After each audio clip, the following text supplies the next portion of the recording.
yum! And it smells really good. This really works. I need to buy one of Na ng mga otoridad na magbukas ang mga negosyo sa Zamboanga City.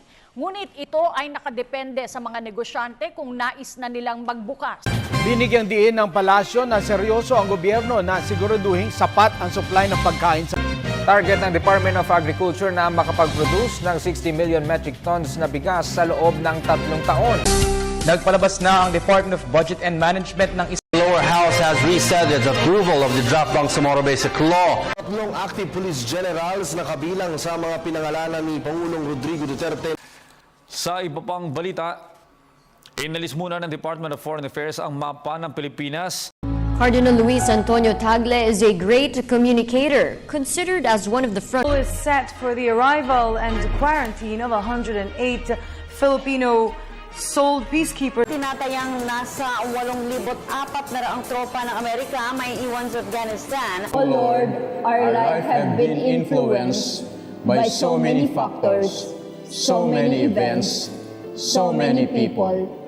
Help us to realize, Lord, that we are responsible for our own destiny, that we may not miss, and we must face on achieving our one and only goal in life, you and heaven. If we miss it, we miss everything.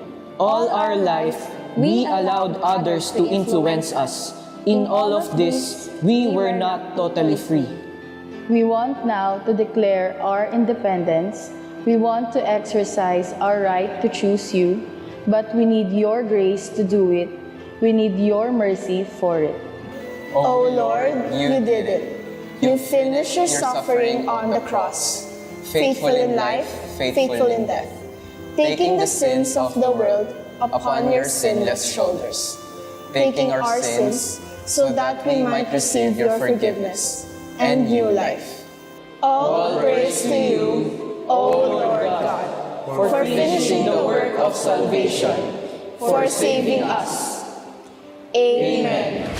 Kung nasa ng balita, ikaw at ang Liga ng Katotohanan magkasama sa pagbabalitang walang kinikilingan. Walang pinoprotektahan, walang kasinungalingan, sa bisyong totoo pa lamang. Ako po si Becky Morales. Ako naman Arnold Clavio. Susunod na ang Rescue. Hanggang bukas, sama-sama tayong magiging saksi.